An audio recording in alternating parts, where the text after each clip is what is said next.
ចោហាក្តៅមិនខ្លាយរញឆាន់ទាំងកាពីព្រំដែនដឹងដីមិនខ្លាចលើយហត់មិនថាយប់ថ្ងៃពលីដើម្បីរាំងសា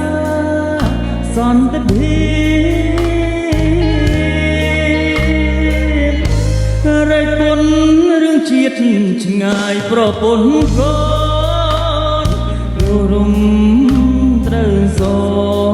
ងក៏មិនបកក្រៅ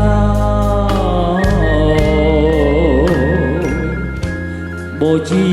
សាច់ឈាមជូនខ្មែរអស់ហើយប្រពន្ធបងអើយអូនកុំតូចចិត្ត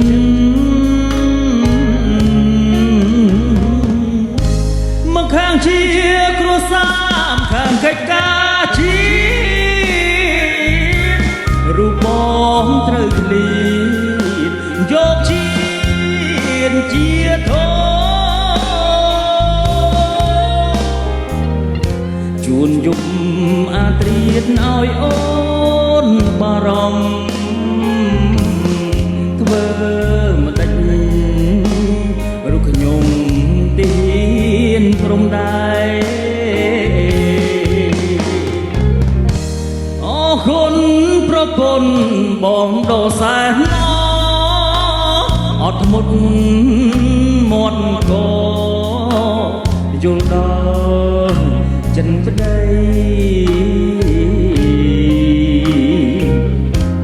តួបងឃ្លាតឆ្ងាយមិនដែលភ្លេចថ្លៃពីរាំងជាប្តីបងស៊ូរ៉ាប់រង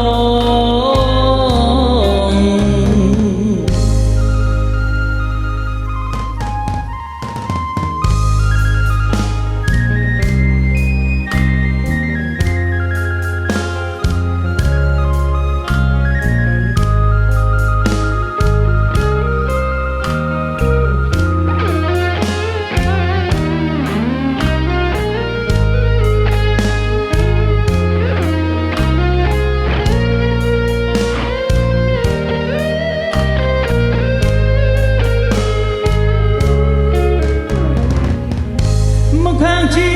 គ្រួសារខាងកិច្ចការជាតិរូបបងត្រូវឃ្លៀតយកជាតិជាធំជួនយប់អាត្រៀតឲ្យអូនបារម្ភធ្វើមិនដេចរូបខ្ញុំទីព្រំដែនអរគុណប្រពន្ធបងដោសែនអត់មុតមាត់កយល់ដល់ចិត្តប្តីតួបងលាតឆ្ងាយមិនដែលភ្លេចថ្លៃពីរាំងជាប្តីបងស៊ូរ៉ាប់រង